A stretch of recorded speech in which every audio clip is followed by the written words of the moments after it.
নমস্কার বন্ধুরা, শুভ সকাল। কেমন আছো তোমরা? আশা করি সবাই ভালো আছো। তোমাদের ভালোবাসায়, ভগবানের আশীর্বাদে আমরাও বেশ ভালো আছি। আশিপাশি কাজ তো সেরেই নিয়েছি, বিছানাটা পরিষ্কার করে নিয়েছি, তাই তোমাদের সঙ্গে শেয়ার করলাম। তো কেমন লাগছে আমার বিছানা পরিষ্কার করাটা একবার কমেন্ট করে জানাবে। আর যে সকল বন্ধুরা আমার ভিডিওটা দেখছো, প্লিজ একটি লাইক করে দিও। লাইক দিয়ে ভিডিওটা দেখা শুরু করো। তো স্নান টান করে এসেছি, পূজাও দেওয়া হয়ে গেছে। তোমাদের সামনে চলে আসলাম একটু নিজের চেহারাটা দেখাতে, কারণ সারাদিনে তো আর সেরকম করে আর ক্যামেরাবন্দি করা হয় না নিজেকে। তার জন্য ভাবলাম এখন একটু যেহেতু ফ্রেশ আছি, এখন তোমাদের সঙ্গে একটু দেখা করে নিই। তো এই যে দেখা হয়ে গেল, এখন যাব রান্নাঘরে গিয়ে চাটা বানাবো, কিন্তু এখনও চা খাওয়া দাওয়া হয়নি, পূজা টুজা হয়ে গেছে। তো রান্নাঘরে গিয়ে চাটা করে নিব। তো রান্নাঘরে এসে প্রথমে এই গাছটাকে একে পরিষ্কার করে নিলাম। মানি প্ল্যান্ট গাছটা না আর কি রান্নাঘরে থাকে, অনেকটাই নোংরা হয়ে গেছিলো। তো একে ভালো করে পরিষ্কার করে নিয়ে আসলাম, আর নিয়ে এসে তোমাদেরকে দেখাচ্ছি। দেখো পাতাগুলো কি সুন্দর চকচক করছে। আর এই মানি প্ল্যান্ট গাছটা একটু মাটির মধ্যে এত সুন্দর গ্রো করেছে, কি আর বলবো। আমার ভীষণ ভালো লাগে গাছ। তো এই জন্য আমার ঘরের আনাচে কানাচে কিন্তু অনেক মানি প্ল্যান্ট গাছ আছে, তার সঙ্গে আরও অন্য গাছও আছে। তো চলো এটা যেখানে থাকে সেখানে লাগিয়ে নিই। আর এই যে তোমাদেরকে দেখিয়ে দিলাম, এই যে এটা রান্নাঘরে থাকে, আর এই যে তোমাদেরকে দেখিয়ে নিলাম। গাছটা কিন্তু ভীষণ সুন্দর হয়েছে এই গাছটা, তো খুব ভালো লাগছে। আর রান্নাঘরে যখন রান্না করি এই গাছগুলোকে কিন্তু যখন দেখি, তখন কিন্তু আমার কি বলবো, মনে একটা শান্তি লাগে। তো এর জন্য কিন্তু মনে শান্তি লাগার জন্য কিন্তু আমি ঘরের আনাচে কানাচের গাছ লাগিয়েছি। সেগুলোকে কাজের মাধ্যমে যখন দেখতে পারি, তখন আমার খুব ভালো লাগে। যাই হোক, নিজের হাতে গাছ লাগানো, সেটা যদি বড় হওয়া দেখি তো ভালো তো লাগবেই বলো। ঘরের মধ্যে যে কোনো একটা ভালো লাগার জিনিস কিন্তু রাখতেই হয়, কারণ আমাদের সংসারে কিন্তু সারা জীবন সুখ দুঃখ আছে, তার মধ্যে সংসারে অশান্তি শান্তি সবটাই আছে। তো এর জন্য নিজেকে ভালো রাখার জন্য, তার জন্য কিন্তু নিজের কিছু জিনিস ঘরে রাখলে তা দেখে কিন্তু অনেক সময় মনের যে একটা জ্বালা যন্ত্রণা, সেটাও কিন্তু আর কি আমাদের কম হয়, আমার যেটা মনে হয়। তো এর জন্য কিন্তু আমার এই গাছগুলো আমার আনাচে কানাচে আছে। যখন দেখি আর কি ওদেরকে, তখন কিছু হলেও আমার মনটা হালকা হয় বা মনটা ভালো লাগে।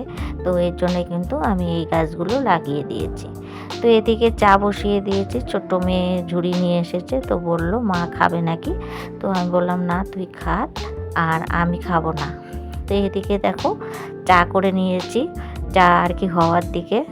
এখন অল্প একটুই চা করেছি, বেশি আজকে চা করিনি, কারণ বাচ্চাদের জন্য ম্যাগি বানাবো। তো এর জন্য অল্পই চা করেছি। এদিকে ভাসুরের জন্য আর বরমশাই আর আমার জন্য চা আর কি বেড়ে নিয়েছি। এখন প্রায় কাপে চা খাওয়া বন্ধই করে দিয়েছি, কারণ এখন একটু চাটা বেশি লাগে, যেহেতু ঠান্ডার দিন, এর জন্য না চাটা একটু বেশি লাগে। তাই কাপ বাতিল করে নিয়ে এখন কিন্তু গ্লাসেই চা খাই। তো চলো চাটা খেয়ে নিই, তারপরে তোমাদের সঙ্গে কথা বলছি। তো এদিকে আমাদের চা খাওয়া দাওয়া হয়ে গেছে, চলে এসেছি আবারও রান্নাঘরে। এখন ছেলে মেয়ের জন্য ম্যাগি বানাচ্ছি। তো আজকে ওরা ম্যাগি খাবে, তো চলো ঝটপট করে ম্যাগিটা বানিয়ে নিই।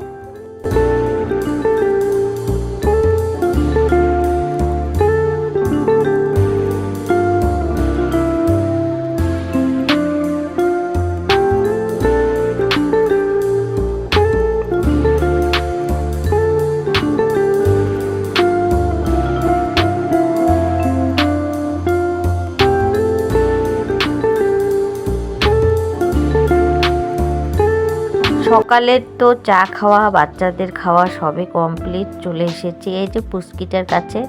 পুস্কি কিন্তু জিন্সের জ্যাকেট পরেছে, তো রোদ উঠেছে এখন ওর জ্যাকেটটা আমি খুলে দিব। আর আমিও একটু রোদে বসে থাকবো, কারণ সকালে একটু তো সময় পাই না, ওই চা খাওয়া দেওয়ার পরে একটু আমি রোদে বসি, কারণ রোদটা শরীরে খুবই প্রয়োজন। তো এর জন্য কিন্তু রোদে বসে একটু রোদ নিই আর কি শরীরে। আর ঘরে থাকলে তো সারাদিনে রোদের আর কি দেখা নেই, কারণ সব কিছুই ঘরের ভিতরে। তো বাইরে আর কিভাবে আর রোদটা নেওয়া হয়। তো এই জন্য কিন্তু ওই বেশ কয়েকদিন ধরে আমি হয়তো চা খাওয়ার টাইমে এই জায়গাটায় আসি, না হলে চা খেয়ে দিয়ে এই জায়গাটায় আসি। মানে একটু রোদ নিয়ে, হয়তো 10-15 মিনিট রোদ নিয়ে তারপরে যাই, কারণ বেশিক্ষণ তো মানে বসে থাকা যাবে না। এই জন্যই আর কি আমি যতটুকু পারি আর কি 10-15 মিনিট ততক্ষণ পর্যন্ত একটু রোদ নিই। তো এই যে দেখো পুচকিটা কি সুন্দর আর খুব ভালো লাগে। তো ওকে আমি একটু আদর ঠাদর করে রেখে দিলাম আর চলে আসলাম আবারও রান্নাঘরে। আর রান্নাঘরে এসে তারপরে এদিকে বরমশাই মাছ নিয়ে এসেছে, তো সেটাকে ধুয়ে পাকলে তারপরে কিন্তু শেয়ার করলাম। একবারে কিন্তু তখনই আসিনি, একটু দেরি করেই আসলাম। ভাত নামিয়েছি, মাছটাও ধুয়ে নিয়েছি, আর এদিকে ফুলকপি আলু নিয়েছি, মাছের ঝোল বানাবো। তো ওই মাছগুলো বেগুন আলু দিয়ে খেলে খুবই ভালো হয়, কিন্তু বেগুন ছিল না, ফুলকপি ছিল, তো এর জন্য কিন্তু ফুলকপি দিয়েই আর কি মাছের তরকারিটা বানাবো। আর ওই মাছটা কিন্তু ভাজা খেতেও অনেক ভালো লাগে। তো যাই হোক, কিছু করার নেই, ওই মাছটাই নিয়ে এসেছে, তো ডালগুলো রান্না করিনি, তো মাছের ঝোলে বানায় নিব। তো এদিকে দেখো কড়াইয়ের মধ্যে তেল দিয়ে দিলাম, আর তেল দিয়ে তারপরে কিন্তু চারিদিকে আমি তেলটা লাগিয়ে নিলাম। আর এই যে এখন এক এক করে মাছগুলো ভেজে নিব।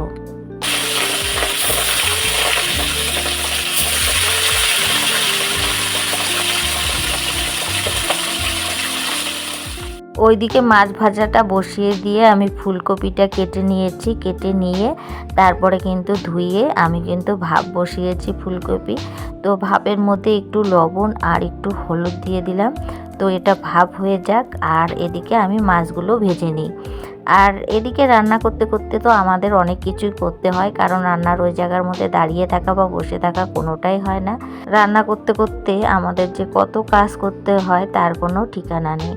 তো এদিকে দেখো আমার কিন্তু মাছটা এক পিঠ ভাজা প্রায় হয়ে গেছে, আর এক পিঠ ভালো করে ভেজে তারপরে কিন্তু নামিয়ে নিব। আর এই মাছগুলো কিন্তু একটু কাটা বেশি আর স্বাদ কিন্তু অনেক, তো তবু কিন্তু এই মাছটা ভাজা খুব ভালো লাগে। ওই যে বললাম এই একটাই মাছ নিয়ে এসেছে, মানে এক ধরনেরই, তো এই জন্য ঝোল বানাতেই হবে। কিন্তু এই মাছটা গরম ভাত দিয়ে আর মাছ ভাজা আর মাছের তেল আর লঙ্কা দিয়ে কিন্তু খেতে খুব ভালো লাগে। তো এক খোলা হয়ে গেল, আর এখন দিয়ে দিলাম আর এক খোলা বসিয়ে, আর এটাও ভেজে নিই। প্রায় 3 খোলা মাছ হয়েছে, তো আমি যতটুকু পেরেছি তোমাদের সঙ্গে শেয়ার করে নিয়েছি। রান্না করতে তো অনেকটাই সময় লাগে, কিন্তু আমরা চেষ্টা করি আমাদের এই 9-10 বা 8 মিনিটের ভিডিওর মধ্যেই এই সম্পূর্ণ সারাদিন সংসারের কাজগুলো তোমাদেরকে তুলে ধরার। তো যাই হোক, অনেক কাটছাট করতে হয়, না হলে তো এত বড় ভিডিও তো দেখা সম্ভব না। তো এর জন্য যতটুকু পারি আর কি তোমাদের সঙ্গে শেয়ার করি। তো এদিকে দেখো ওই মাছ ভাজা তেলের মধ্যে দিয়ে দিয়েছি জিরা সম্বার, তারপরে দিয়ে দিয়েছি পেঁয়াজ সম্বার। তো পেঁয়াজটা আমার লাল লাল করে ভাজা হয়ে গেল, আর এখন দিয়ে দিচ্ছি ফুলকপি। আর ফুলকপিগুলো লাল লাল করে ভেজে নিব, আলুটাও তারপরে লাল লাল করে ভেজে নিয়ে তারপরে কিন্তু আমি মশলা দিয়ে কষিয়ে নেব। আর আজকে একদমই আলাদা আলাদা করে আমি ভাজা করিনি, এটা করার পরে কিন্তু আমি আলু দিয়ে দিয়েছিলাম, আর তারপরে ভাজা টাজা করে মশলাও দিয়ে দিয়েছি, কষিয়ে নিয়েছি। আর এই তো আমার কিন্তু মাছের ঝোল রেডি। এখন একটু হালকা করে গরম মশলা দিয়ে দিচ্ছি, তারপরে একটু নাড়া দিয়ে নামিয়ে নেব। তো বন্ধুরা, আমার ভিডিওটা তোমাদের যদি ভালো লাগে প্লিজ একটি লাইক করে দিও। আর নতুন কোনো বন্ধু যদি আমার ভিডিওটা দেখে থাকো তো অবশ্যই আমার চ্যানেলকে সাবস্ক্রাইব করে দিয়ে আমার পাশে থাকার অনুরোধ রইল। আর যে সকল বন্ধুরা এই কাজটা করে রেখেছো তাদের জানাই অসংখ্য অসংখ্য ধন্যবাদ। তো বন্ধুরা, আমার রান্না বান্না কমপ্লিট, আর ভিডিওটাও আমি এখানে শেষ করছি। Tata, bye bye.